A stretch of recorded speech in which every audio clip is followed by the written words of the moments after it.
సభకి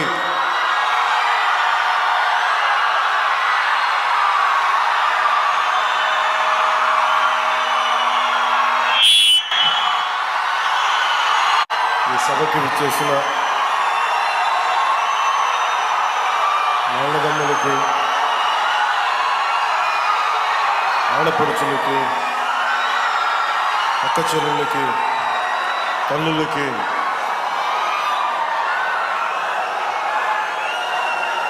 సలసల రక్తంతో మరిగే యువతకి, జీవితానుభవాలతోటి పండిపోయి పొలాలు ఎండిపోతున్న పశువులకి నీరు లేకపోయినా,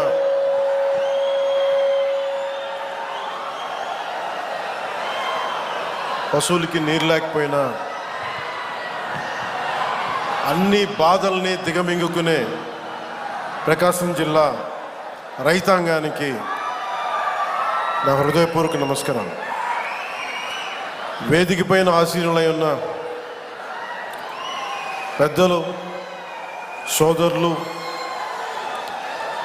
శ్రీ జిల్లా ఇన్ఛార్జ్ మంత్రి శ్రీ ఆనం రామనారాయణ రెడ్డి గారికి, గౌరవ దేవాదాయ శాఖ మంత్రి వారికి నా హృదయపూర్వక నమస్కారం. ఇందాక వారు చెప్పినట్టుగా నేను ప్రభుత్వ ఉద్యోగి కొడుకునవ్వబట్టి ప్రకాశం, నెల్లూరు దాదాపు ఒక 5-6 ఆంధ్రప్రదేశ్లో ఉన్న జిల్లాలని మా నాన్నగారి ఉద్యోగ రీత్యా ఇవన్నీ తిరగటం జరిగింది. సో అలాంటి నెల్లూరులో మేము ఉన్నప్పుడు విఆర్ కాలేజీలో చదువుతున్న సీట్ కోసం 10th అయిన తర్వాత, ఇప్పుడు దాకా తెలీదు, ఆనం రామనారాయణ రెడ్డి గారికి వారి విద్యార్థి నాయకులుగా ఉండేవాళ్ళు. సో వారికి నాకు సీట్ రావడానికి ఆనం వివేకానంద రెడ్డి గారు నా కజిన్ ద్వారా హెల్ప్ చేశారు నాకు. సో వారికి ఎప్పుడు థ్యాంక్స్ చెప్పుకునే అవకాశం రాలేదు. ఈరోజు వారికి సభాముఖంగా నా కృతజ్ఞతలు తెలియజేస్తాను. అలాగే దోలా బాల వీరాంజనేయ స్వామి గారికి, గౌరవ సామాజిక సంక్షేమ వికలాంగుల వృద్ధుల సంక్షేమ సచివాలయ గ్రామ వాలంటీర్ల శాఖ మంత్రి వారికి నా హృదయపూర్వక నమస్కారం. అలాగే వేదిక పైన ఆశీనులైన పార్లమెంట్ సభ్యులు శ్రీ మాగంటి శ్రీనివాసులు రెడ్డి గారు, వీరికి ప్రత్యేకించి మాగుంట కుటుంబీకులతోటి నా చిన్నప్పటి నుంచి చాలా ప్రత్యేకమైన బంధం ఉంది. వారికి, మా నాన్నగారికి వారు కావాల్సిన స్నేహితులు. సో వారికి నా ప్రత్యేకమైన కృతజ్ఞత, నమస్కారం. అలాగే గౌరవ శాసనసభ్యులు మార్కాపురం శ్రీ కందుల నారాయణ రెడ్డి గారికి నా హృదయపూర్వక నమస్కారం. గౌరవ శాసనసభ్యులు ఒంగోలు శ్రీ దామచర్ల జనార్దన్ రావు గారికి, అలాగే సంతనూతులపాడు శ్రీ బిఎన్ విజయ్ కుమార్ గారికి, గౌరవ శాసనసభ్యులు కనిగిరి శ్రీ ఉగ్ర నరసింహారెడ్డి గారికి,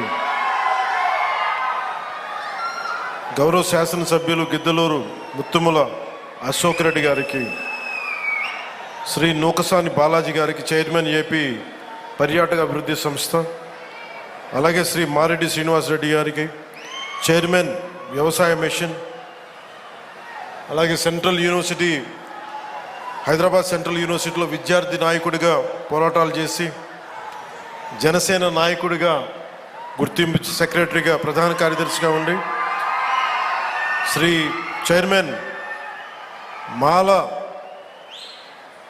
సంఘ సంక్షేమ సంస్థకి చైర్మన్గా ఉన్న జనసేన నాయకులు శ్రీ పెదపూడి విజయ్ కుమార్ గారికి హృదయపూర్వక నమస్కారాలు. శ్రీమతి బి లక్ష్మీదేవి గారికి, మండల పరిషత్ అధ్యక్షురాలు, శ్రీ నారు బాప్నారెడ్డి గారికి జెడ్పీటీసీ, శ్రీ దయ్యాల నాగగురు బ్రహ్మం గారికి సర్పంచ్, అలాగే ఈ జేజేఎం జరుగుతుంది దీన్ని ముందుకి బలంగా తీసుకెళ్లిన ప్రిన్సిపల్ సెక్రటరీ పంచాయతీరాజ్ అండ్ గ్రామీణాభివృద్ధి శాఖ శ్రీ శశిభూషణ్ గారికి, అలాగే జిల్లా కలెక్టర్, జిల్లా మ్యాజిస్ట్రేట్ ప్రకాశం జిల్లా గోపాలకృష్ణ రోణంకి గారికి, శ్రీ విఆర్ దామోదర్ గారికి గౌరవ జిల్లా పోలీస్ అధికారి సూపరింటెండెంట్ ఆఫ్ పోలీస్, అలాగే శ్రీమతి పి గాయత్రీదేవి గారికి ఇంజనీరింగ్ చీఫ్ గ్రామీణ తాగునీటి సరఫరా, శ్రీ డి హరేరామ్ నాయక్ గారికి చీఫ్ ఇంజనీర్ గ్రామీణ తాగునీటి సరఫరా, అలాగే కృష్ణతేజ గారికి కమిషనర్ పంచాయతీరాజ్ గ్రామీణాభివృద్ధి, వెంకటకృష్ణ గారికి ఓఎస్డి, ప్రత్యేకించి మీ అందరికీ నా హృదయపూర్వక నమస్కారాలు, హృదయపూర్వక ధన్యవాదాలు.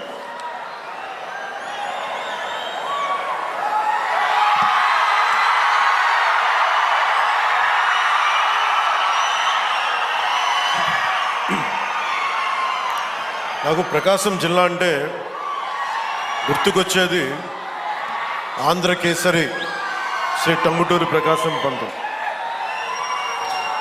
ధైర్యం లేని సమాజంలో ధైర్యాన్ని నూరిపోసినాం. సైమన్ కమిషన్కి ఆ రోజున ఎదురొడ్డి నిలిచి కాల్చుకోండి అని చొక్కా తీసి ఛాతీని చూపించిన ధైర్యవంతులు, మొట్టమొదటి రాష్ట్ర తొలి ముఖ్యమంత్రి. వారికి అలాంటి నేల ఇది. ఈ నేల గురించి అనుకున్నప్పుడల్లా అపారమైన ఖనిజ వనరులు, బ్లాక్ గ్రానైట్, ఇలాంటి చోట్ల చాలా సందర్భాల్లో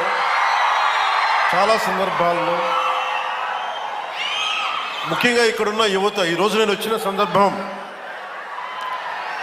జేజేఎం కావచ్చు, కానీ ఇక్కడున్న యువతలో ఉన్న వేదన, కోపం, బాధ, ఆంధ్రప్రదేశ్లోనే మా ప్రకాశం జిల్లా ఇంత నిర్లక్ష్యానికి ఎందుకు గురి కాబడింది, దశాబ్దాలుగా ఉన్న వెలుగొండ ప్రాజెక్టు ఎందుకు చేయలేకపోయారు, పరిశ్రమలు పక్కన పెట్టండి, ఇంత ఉపాధి అవకాశాలు మాకు ఎందుకు కల్పించలేకపోయారు, ఊళ్ళు ఖాళీ అయిపోతూ ఉన్నాయి, వలసలకి మేము వేరే ప్రాంతాలకు వెళ్ళాల్సి వస్తుంది. ఇలాంటి నేపథ్యంలో మీ ఆవేదన, మీ కష్టం, మీ బాధ బాగా అర్థం చేసుకున్నవాడిని. ఇక్కడ ఉన్నది నేను ఒంగోలు జిల్లాలో ఒక 2 సంవత్సరాలు ఉన్నాను. ఒంగోలు టౌన్లో ఒక 6 నెలలు కనిగిరిలో ఉన్నాం. అప్పటి నుంచి ఇప్పటికి కూడా కేవలం నీటి సమస్య, తాగునీటి సమస్య. ఆ తాగునీటి ముఖ్యంగా కనిగిరిలో పనిచేసేటప్పుడు 6 నెలల్లో ఎందుకు వెళ్ళిపోవాల్సి వచ్చింది అంటే, మోకాళ్ళు వంగిపోతాయి, వెన్నెముక వంగిపోద్ది, ఈ ఫ్లోరైడ్ సమస్య ఉందని చెప్పి మేము ఇక్కడి నుంచి వెళ్ళిపోవాల్సి వచ్చిన పరిస్థితి. అందుకని నాకు ఆ కష్టం అప్పటి నుంచి ఇప్పుడు దాకా నా గుండెలో ఉండిపోయింది. మొట్టమొదటగా జేజేఎం ఈ మల్టీ విలేజ్ ప్రాజెక్ట్ స్టార్ట్ అవ్వాలి అంటే నా ప్రయారిటీ ముందు మన ప్రకాశం జిల్లాకు కావాలని ప్రయారిటీ పెట్టాను.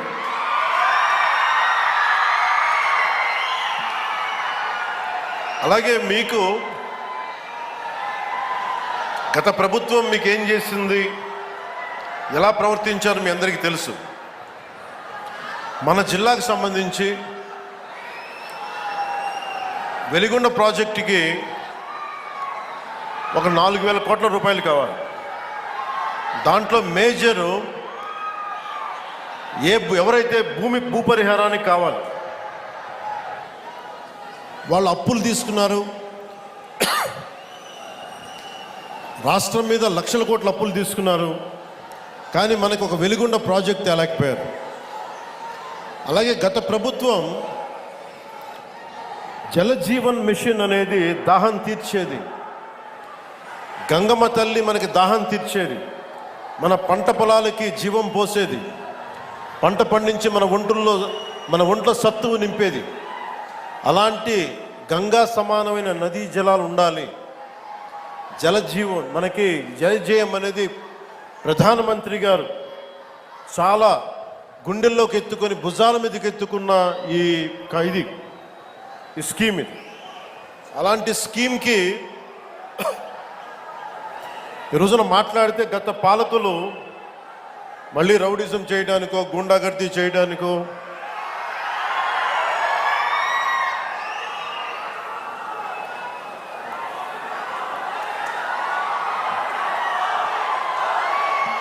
మళ్ళీ గుండాగర్దీ చేయడానికో రౌడిజం చేయడానికో అలాంటి భావన మళ్ళీ ఉంది. మీకు తెలుసు కదా, రౌడిజానికి గుండాలకి గుండాగర్దీలకి బయటపడితే మన రాజకీయాల్లోకి వస్తాం. కేసులు పెడతాం, వస్తే 29లో మేము అంతు చూస్తామంటే మీరు రావాలి కదా. మీరు ఎలా వస్తారో మేము చూస్తాం.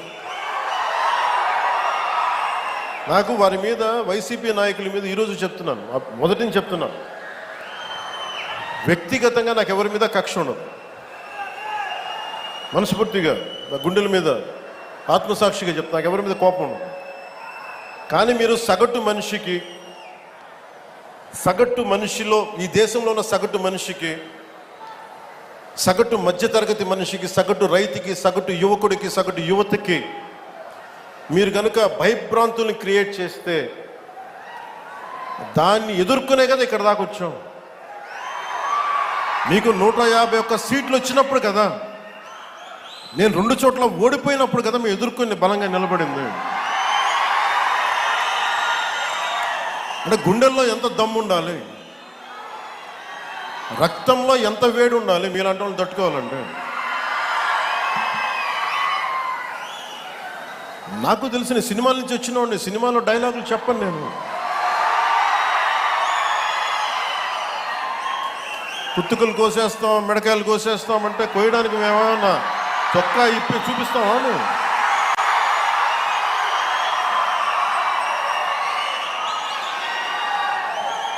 నేను సినిమాలో డైలాగులు చెప్పడానికి కూడా ఇబ్బంది పడతాను.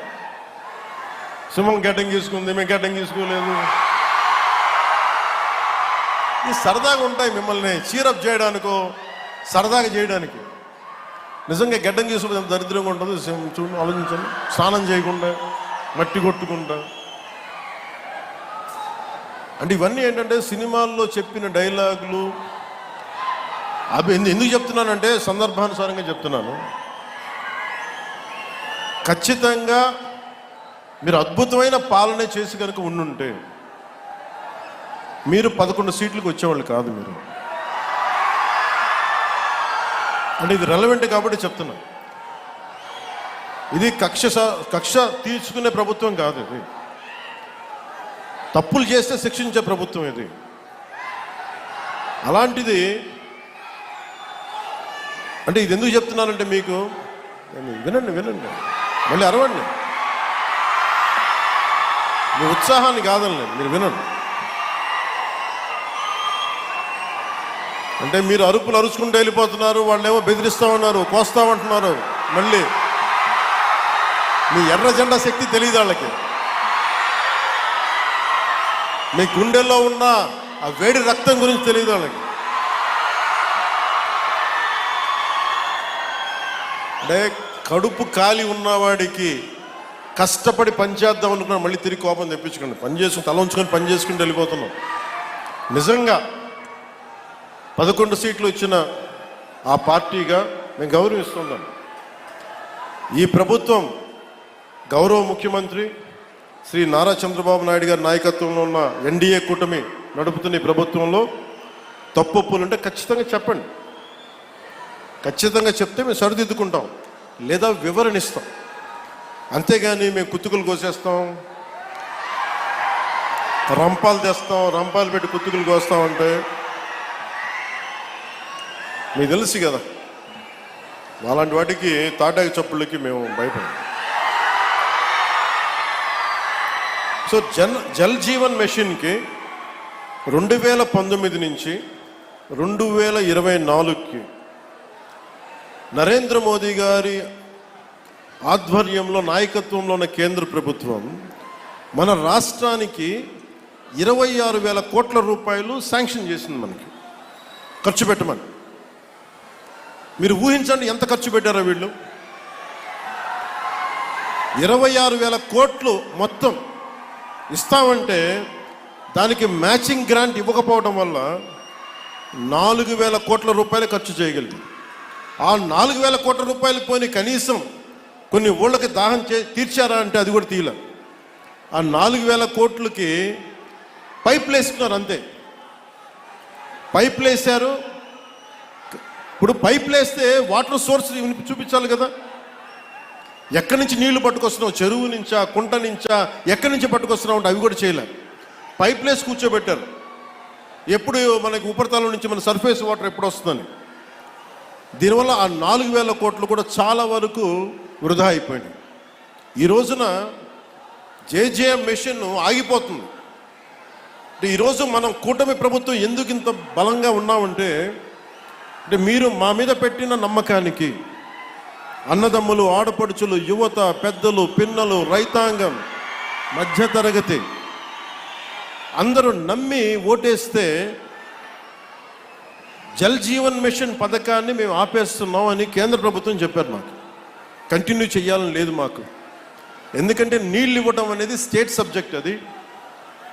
ఇది ఇన్ని రాష్ట్రాల మీద మాకు భారం అయిపోతుంది, మేము ఇవ్వలేమంటే ముందు నేను వెళ్ళి విఆర్ పాటిల్ గారిని కలిసి జలశక్తి మినిస్టర్, కేంద్ర మంత్రివర్యులు వారిని కలిసి వివరించాం. సార్ గత ప్రభుత్వంలో 26,000 కోట్లు మీరు ఇస్తే మేము 4,000 కోట్ల గత ప్రభుత్వం ఖర్చు పెట్టింది. అది కూడా ఇంత అవకతవకలుగా. ఈ రోజున కనుక మీరు ఇవ్వకపోతే మాకున్న సమస్యలు విని మన ప్రకాశం జిల్లా వెలుగొండ ప్రాజెక్ట్ దగ్గర నుంచి మన పల్నాడు, అలాగే మనకి అనంతపురం, శ్రీకాకుళం ఎక్కడైతే ఉన్నాయో అన్ని దాదాపు మేజర్గా ఇవి మిగతా అన్నిటికీ అన్ని ఎక్కడైతే నీటి ఎద్దడి ఎక్కువ ఉందో వీటన్నిటికీ దాదాపు ఒక 83,000 కోట్లు 84,000 కోట్లు అవసరం అవుద్ది. 26,000 కోట్లు కూడా సరిపోదనంటే వాళ్ళు అసలు మేము రూపాయి కూడా ఇచ్చే పరిస్థితిలో లేము, అంత ఇబ్బందుల్లో ఉన్నామంటే కేవలం మనం 151 సీట్లు ఇచ్చాం కాబట్టి, ఎన్డీఏ కూటమిని గెలిపించాం కాబట్టి మా గొంతు బలంగా, మా గళం బలంగా వినిపిస్తే తర్వాత గౌరవ ముఖ్యమంత్రి చంద్రబాబు నాయుడు గారు నేను ఇంకొకసారి మరోమారు జలశక్తి మినిస్టర్ గారి దగ్గరికి వెళ్ళి ప్రధానమంత్రి గారికి వారికి చేస్తే ఈ రోజున జేజేఎం ప్రాజెక్ట్ మొదటి విడత మనకి 1,390 కోట్లతోటి మన ప్రకాశం జిల్లాలో మొదలు పెడుతున్నామంటే దానికి మీరు మా మీద పెట్టుకున్న నమ్మకం, కేంద్ర ప్రభుత్వం మన మీద ఉంచిన నమ్మకం.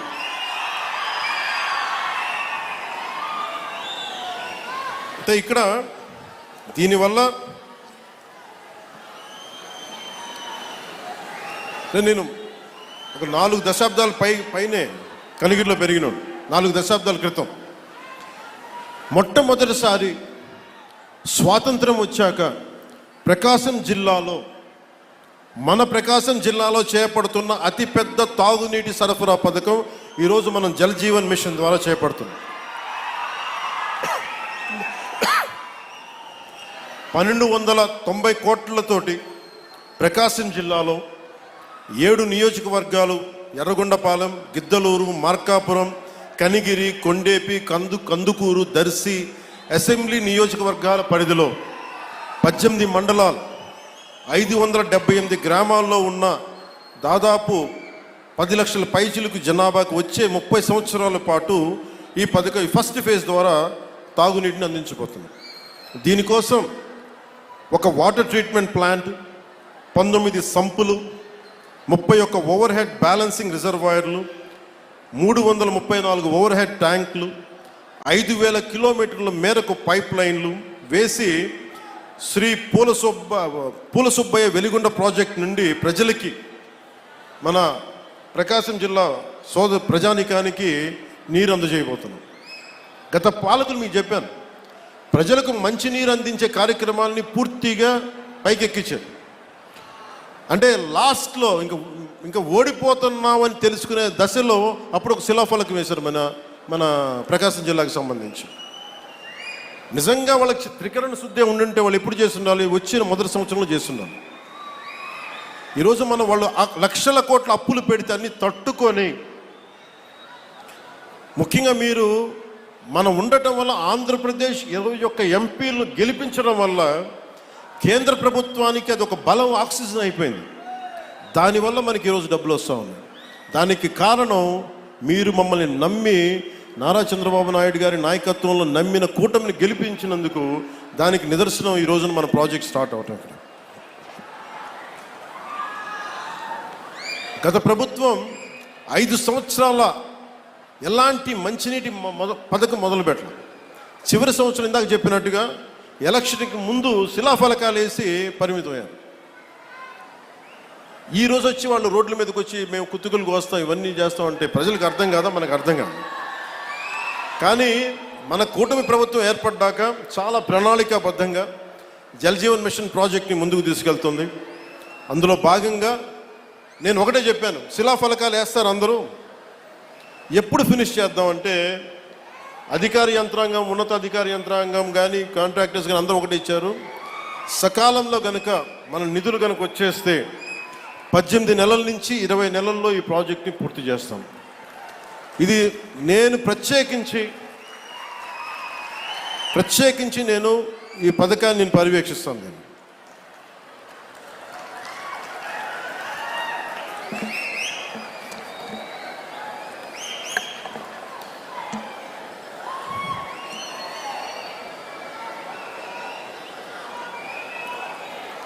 అలాగే మార్కాపురం లక్ష్మీ చెన్నకేశవ స్వామి ఆలయం భూములు మంచి గొడవ ఉందా? దేవాదాయ శాఖ మంత్రి గారు ఉన్నారు ఇక్కడే, వారి దృష్టిలో కూడా పెడుతున్నాను. అంటే ఆలయం భూములు అనగానే భగవంతుడి భూములు కదా దోచేద్దామని అందరికీ తేలిగ్గా ఉండదు. తరతరాలు లేచిపోతాయి, జాగ్రత్త. అంటే భూములు మిగిలితే మీరుండరు, తర్వాత రాజుల సొమ్ము రాళ్లపాలెం దోచుక భూమి శాశ్వతం, మన శాశ్వతం కదా. అందుకని దయచేసి దేవాదాయ శాఖ భూముల జోలికి వెళ్ళకండి. అలాగే వైసీపీ హయాంలో ఈ భూదోపిడీ హద్దులు దాటేసింది. భూమి కనిపిస్తే దేవాలయ భూములు కానీ, అటవీ భూములు కానీ, ఖాళీ భూములు కానీ, ఎక్కడ ఖాళీ భూమి కనపడితే అక్కడ గత ప్రభుత్వ పాలకులు గద్దల్లా వాలిపోయి ఆక్రమించారు. దేవుడి భూములను కూడా అక్రమంగా రిజిస్టర్ చేయించుకున్నారు. ఈ వ్యవహారం మీద ప్రభుత్వం దృష్టి సారించింది. ఆక్రమణకు గురైన దేవాలయాల భూములు తిరిగి వెనక్కి తీసుకునే ప్రక్రియని ఇప్పటికే ప్రారంభించాం. దేవాలయ భూములకు రక్షణ కల్పించే బాధ్యతను కూడా కూటమి ప్రభుత్వం తీసుకుంది. అలాగే వెలిగొండ ప్రాజెక్టుకి నాకు నిజంగా చాలా సంవత్సరాల నుంచి, గత 15 సంవత్సరాల నుంచి నా కోరిక ఒకటే, నా ఆశ చెప్తున్నాను, మీరు ఇక్కడ పారిశ్రామికీకరణ జరగాలి, ఇండస్ట్రియలైజేషన్ జరగాలి. ఇక్కడున్న యువతకి, ఆడపడుచులకి ఉపాధి అవకాశాలు ఎక్కువ మెండుగా పెరగాలి. అందుకని ముందుగా నీళ్లు కావాలి ఇక్కడ. వాటితో పాటు శ్రీశైలం నుంచి కాకుండా ముందు వెలిగొండ ప్రాజెక్టు కనుక అయిపోతే మనకి పారిశ్రామిక అవసరాలకు కూడా మనకి నీటి సరఫరా చేయగలం. దానివల్ల ఉపాధి అవకాశాలు మరింత మెరుగవుతాయి. అంటే నేను చూస్తుంటే ఇందాక చూసిన 1290 కోట్లు ఫస్ట్ ఫేజ్ ప్రాజెక్టుకి. లాస్ట్ ఎలక్షన్ తీసుకుంటే మన ప్రకాశం జిల్లానే 2000 కోట్లు ఖర్చు పెట్టారేమో అందరూ కలిపి. అంటే ఒక్కొక్క నియోజకవర్గానికి 150 కోట్లు కూడా ఖర్చు పెట్టారు. అంటే డబ్బు ఉంది ఇక్కడ మన ప్రకాశం జిల్లా, కాకపోతే అది ప్రజలకు వెళ్ళట్లా, పైపైన తిరుగుతుంది. మీరు కనుక నన్ను నమ్మి మన కూటమి ప్రభుత్వాన్ని నమ్మితే నాకు కొంచెం సమయం కావాలి. మీ తరపున పోరాటం చేయడానికి నాకు కొంచెం సమయం కావాలి. అందుకని ఉపాధి అవకాశాలు మనకు వచ్చేలాగా ఒక ఎలక్షన్కి 150 కోట్లు ఖర్చు పెట్టగలుగుతున్నప్పుడు ఒక ప్రాజెక్టు ఫినిష్ చేయడానికి 800 కోట్ల రూపాయలు ఖర్చు పెట్టగలిగితే వెలిగొండ ప్రాజెక్టు ఆ భూపరిహారానికి ఇవ్వగలిగితే మనం ప్రాజెక్ట్ అయిపోద్ది. కానీ వాటి డబ్బులు లేక ఇట్లా అయిపోద్ది. దానికి ఏంటంటే డబ్బులకి ఆశ పడకుండా, మీరు ఎన్నికల్లో డబ్బులు పెట్టుకొని గెలవండి, అభ్యంతరం లేదు. కానీ మీరు గెలిచినా, డబ్బులు పెట్టి గెలిచినా కానీ ప్రజలకు ఉపయోగపడేలా పాలన జరిగితే అది నేను దాన్ని కూడా వదిలేసి, అలాంటి పరిస్థితుల్లో తీసుకెళ్ళాలి అంటే ఈ రోజున పొలిటికల్ ప్రాసెస్ డబ్బులు పెడితే తప్ప ఎలక్షన్లు గెలిచే పరిస్థితుల్లో లేదు. కానీ డబ్బులు పెట్టి ప్రజలకి సేవ చేయాలని కోరుకున్నాను. ఎందుకంటే ఉన్న లోపల వ్యవస్థ చాలా లోపలికి వెళ్ళిపోయింది. డబ్బు పరంగా చేస్తే తప్ప ఎలక్షన్ రావాలి. నేను కోరుకుంటుంది యువత కనుక మీరు ఇదే ఉత్సాహం, ఇదే శక్తి గత ఎన్నికల్లో ఎలా ఇచ్చారో పాలనలో కూడా మీరు అదే గనక ఇవ్వగలిగితే, అదే భరోసా గనక మీరు చూపించగలిగితే ఈ మనకి వలసలు లేని ప్రకాశం జిల్లాని నేను కోరుకుంటున్నాను. సమృద్ధిగా నీరు లభించే ప్రకాశం జిల్లాని కోరుకుంటా ఉన్నాను. దానికి కావాల్సిందల్లా మీ ఆశీర్వాదాలు కావాలి, మీ అండదండలు కావాలి. అలాగే కూటమి ప్రభుత్వం నాకు గౌరవ ముఖ్యమంత్రి చంద్రబాబు నాయుడు గారికి కానీ, భారతీయ జనతా పార్టీ నాయకులకు కానీ, నరేంద్ర మోదీ గారికి కానీ చాలా బలమైన అవగాహన ఉంది, పరస్పర గౌరవం ఉంది. ఎవరు ఏమి కాంట్రిబ్యూట్ చేశారో మాకు చాలా క్లారిటీ ఉంది.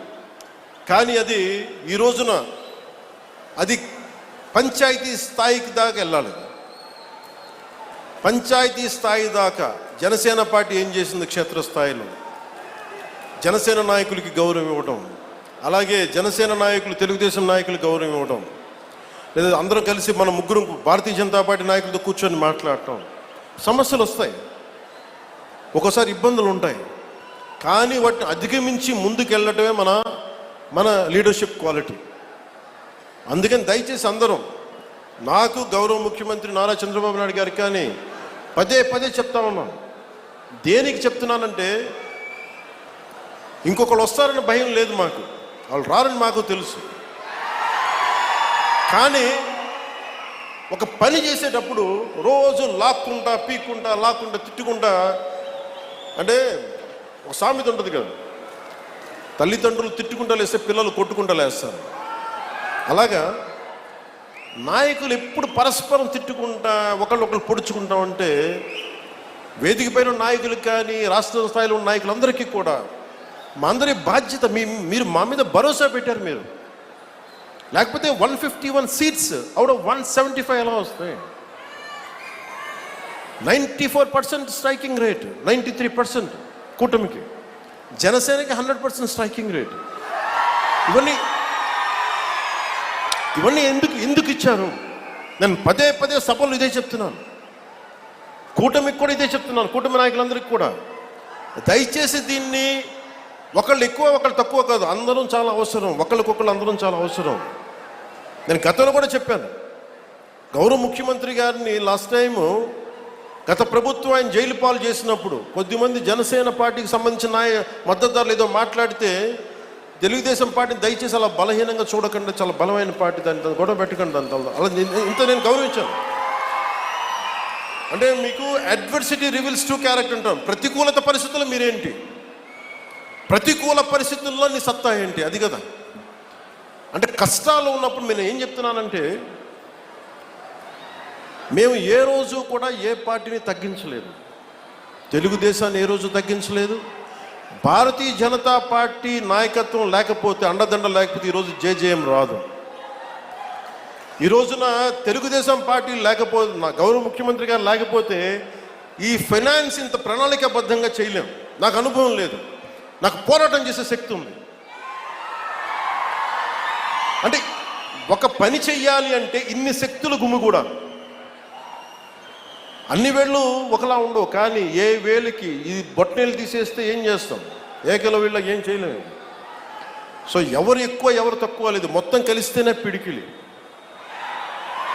కూటమి అంటే పిడికిలి, దీన్ని గుర్తుపెట్టుకోండి. అంతేగాని కూర్చోబెట్టి పంచాయతీ స్థాయిలో ఉన్న జనసేన నాయకులు కావచ్చు, తెలుగుదేశం నాయకులు కావచ్చు, భారతీయ జనతా పార్టీ నాయకులు కావచ్చు, మద్దతుదారులు కావచ్చు, చిన్న ఇబ్బందులు ఉంటే అందరం పరస్పరం మాట్లాడుకొని ముందుకు తీసుకెళ్దాం.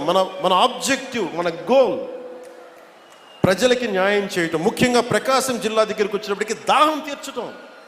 మనులు మాణిక్యాలు అడగట్లా, గొంతు తడపమని అడుగుతున్నారు.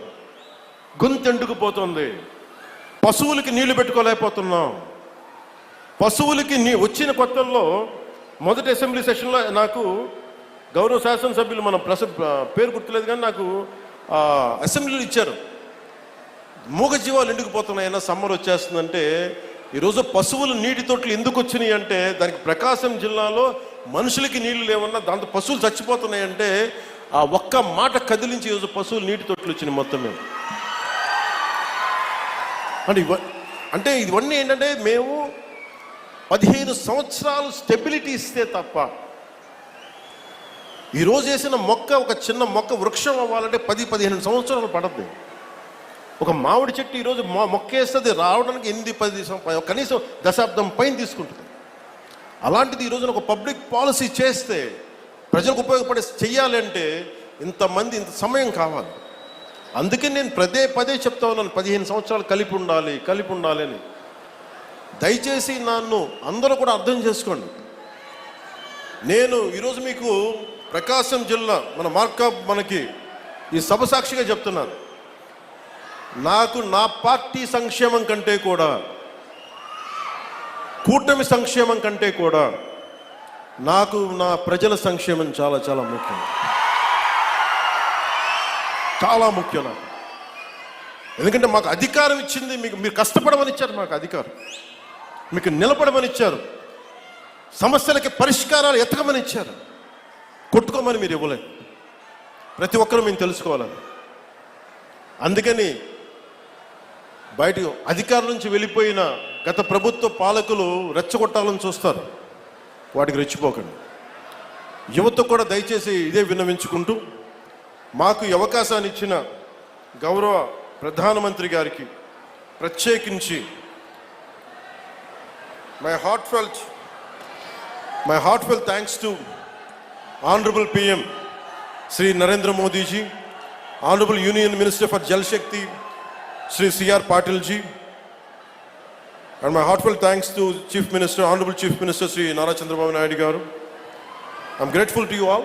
Sir, మాకు గొంతులు ఎండుకుపోతున్న మాకు కనీసం కనుచూపు మేరలో మాకు దాహం తీర్చే అవకాశం ఉందనేది మొట్టమొదటిసారిగా మాకు స్వాతంత్రం వచ్చిన తర్వాత చిన్న ఆశ కల్పించినందుకు, ఒక హోప్ ఇచ్చినందుకు ప్రతి ఒక్కరికి పేరు పేరున ధన్యవాదాలు తెలుపుకుంటూ, జిల్లా యంత్రాంగానికి, SP గారికి, కలెక్టర్ గారికి, ఉన్నతాధికారులందరికీ, ఇక్కడ సెక్యూరిటీ చేస్తున్న ప్రతి ఒక్క పోలీస్ కానిస్టేబుల్స్కి, పోలీస్ అధికారులకి, ప్రతి ఒక్కరికి నా హృదయపూర్వక ధన్యవాదాలు తెలుపుకుంటూ,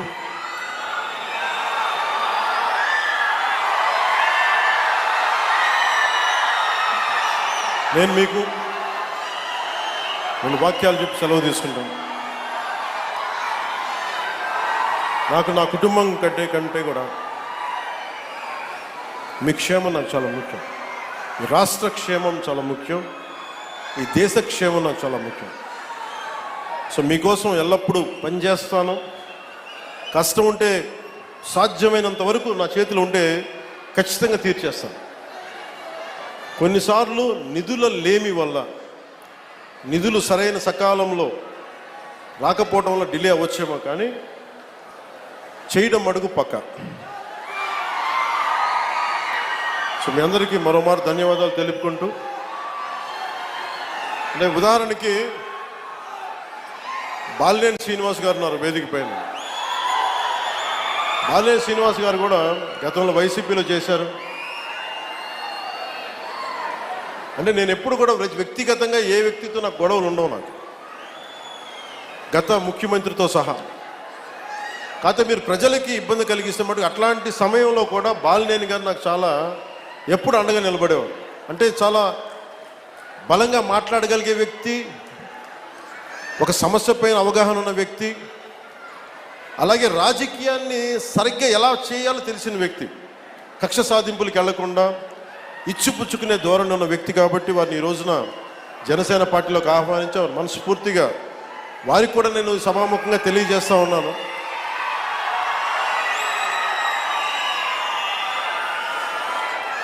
కొత్త కుటుంబ సభ్యులు వచ్చినప్పుడు కొంచెం ఇబ్బందులు ఉంటాయి. వాటన్నిటిని ఇందాక చెప్పినట్టుగా రాష్ట్ర క్షేమం కోసం, మన ప్రకాశం జిల్లా సమస్యల కోసం అందరం కలిసికట్టుగా పనిచేద్దామని తెలియజేసుకుంటూ సెలవు తీసుకుంటూ, జై భారత్, జై హింద్. ప్రకాశం జిల్లాకి మీరు ఇచ్చినటువంటి బహుమతికి ప్రతీకగా ఒక చిన్న బహుమానాన్ని ప్రకాశం జిల్లా తరఫున ఒక చిన్న జ్ఞాపికను మీకు అందించడానికి ప్రకాశం జిల్లా కలెక్టర్ గారు, ఇన్ఛార్జ్ కలెక్టర్ గారు శ్రీ రోణంకే గోపాలకృష్ణ గారి చేతుల మీదుగా అందించడానికి తయారవుతుంది సార్. సో దయచేసి దాన్ని యాక్సెప్ట్ చేయవలసిందిగా మనవి చేస్తున్నాం. మనందరం కర్తాళ ధ్వనులతో అభినందనలు తెలియచేద్దాం. ప్రకాశం జిల్లా వాటర్ క్యాప్స్యూల్గా మారటానికి కంకణబద్ధులైనటువంటి గౌరవ డిప్యూటీ సీఎం గారికి కృతజ్ఞతాభివందనాలు తెలియచేసుకుంటూ, మరి ఇప్పటి వరకు సాంస్కృతిక కార్యక్రమాలు ఇచ్చినటువంటి పిల్లలు 4 గ్రూప్స్లో మాత్రమే రావాలి. ఒక గ్రూప్ ఇటు నుంచి వచ్చి ఫోటో తీసుకొని దిగిపోయిన తర్వాత రెండో గ్రూప్ రావాలి.